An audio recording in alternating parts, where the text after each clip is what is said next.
आज इथं आम्ही धाराशिव जिल्ह्यामध्ये प्रत्येक तालुक्यातून सगळेजण इथे युवा प्रशिक्षणार्थी म्हणून जमलेला आहोत। तर बघा, सुरुवातीला घेताना सरकारने असं आपल्याला आवाहन केलं होतं की लाडका भाऊ असेल किंवा लाडकी बहीण योजना ही 6 महिन्यासाठी चालू केली आणि त्याच्यामध्ये असं पण सांगितलं की 6 महिन्याचं जेव्हा तुमचं युवा प्रशिक्षण चालू होईल तर ते युवा प्रशिक्षण झाल्यानंतर आम्ही तुम्हाला तिथेच नंतर रोजगाराची संधी उपलब्ध करून देऊ। पण आता आज हा 6 महिन्याचा कालावधी आपला पूर्ण होत आलेला आहे, तरी देखील सरकार आता काय गांभीर्याने कुठलाही निर्णय घेत नाही। तर सरकारचं आता त्यांनी पण त्यांच्या मांडण्या सांगायला पाहिजे, त्यांचं काय असेल पुढचं नियोजन सांगायला पाहिजे। 6 महिन्याचा जरी कालावधी पूर्ण झाला तरी तुम्हाला तिथे रोजगाराची संधी 4.5 नुसार जी दिलेला आहे कायम रोजगार मिळून जाईल। तर ते आता सरकारने पुढे होऊन घोषित करायला पाहिजे, सांगायला पाहिजे तुम्ही तिथं कंटिन्यू कालावधीमध्ये रुजू राहा किंवा पुढचं काय कायमस्वरूपी जे काय 6 महिने झालेत त्याच्या पुढे काय फक्त प्रशिक्षण 6 महिन्याचं घेऊन आता घरीच बसायचं का? जेव्हा सरकारला आपल्या मतदानाची गरज होती तेव्हा प्रत्येक घरोघरी जाऊन सरकार प्रत्येकाला रिक्वेस्ट करत होते की तुम्ही म्हणजे मतदान करा, आम्ही तुमच्यासाठी जेवढा शब्द दिलाय जे निवेदन आहे ते आम्ही पूर्ण करू। तुम्हाला 6 महिन्याची लाडका भाऊ लाडकी बहीण अशी योजना चालू केली ते पूर्ण करू आणि त्याच्यानंतर तुम्हाला तिथंच कायमस्वरूपी रोजगार दिला जाईल। मग असं आम्हाला सरकारने का दिशाभूल केले? एकतर सुरुवातीला घ्यायचं नव्हतं आणि जरी घेतलंय तर आम्ही आमचे स्वतःचे प्रायव्हेट जॉब सोडून या योजनेमध्ये सहभागी झालो। आम्हाला असं वाटत होतं की या योजना सरकारची योजना आहे आणि जेव्हा एकनाथ शिंदे सरकार साहेब होते तेव्हा त्यांनी म्हणले की लाडका भाऊ असेल लाडकी बहीण असेल या योजना पुढे कंटिन्यू आम्ही चालू ठेवू। मग आता निवडून आल्यानंतर सरकारने पण दखल घ्यायला पाहिजे की यांना निवडून दिले आपण।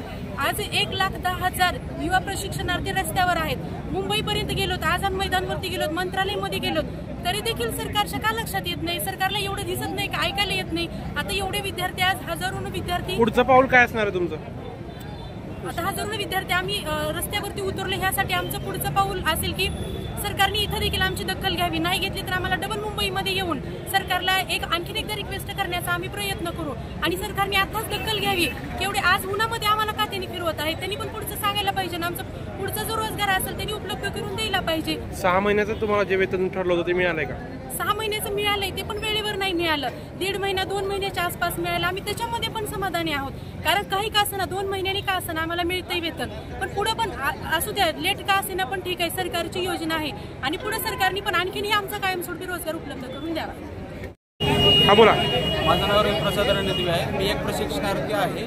आम्ही आज राज्य सरकारचं लक्ष वेधून घेण्यासाठी आम्ही लेडीज क्लब आंबेडकर पुतळा शिवाजी महाराज चौक मार्गे जिल्हाधिकारी कार्यालयामार्फत आम्ही शासनाला हे निवेदन सादर करतो की आता निवडणुकीच्या तोंडावरती जे तत्कालीन मुख्यमंत्री होते एकनाथरावजी शिंदे साहेब, त्यांनी मुख्यमंत्री युवा कार्य प्रशिक्षण योजना काढली होती। त्या योजनेअंतर्गत आम्ही आता 6 महिन्याचं आम्ही प्रशिक्षण घेतलेलं आहे। आता प्रशिक्षण घेतल्यानंतर आम्हाला कुठंतरी सरकारने कायमस्वरूपी रोजगार उपलब्ध करून द्यावा। 6 महिन्याच्या नंतर तुम्ही आमचा काय विचार करता ह्याच्या बाबतीत क्लिअरिटी आम्हाला द्यावी आणि तुम्ही जर आम्हाला कायमस्वरूपी रोजगार जर उपलब्ध करून दिला तर जेणेकरून आमच्या जीवनाला आर्थिक स्थैर्य प्राप्त होईल, आमचे संसार व्यवस्थित चालतील आणि आमच्या प्रपंचाला सुद्धा एक व्यवस्थित आम्हाला एक आर्थिक स्थैर्य आम्हाला प्राप्त होईल। यांची एवढीच आमची कळकळीने विनंती आहे। तुमच्या मागण्या जे आहेत ते मान्य नाही झालं तर पुढे काय करणार?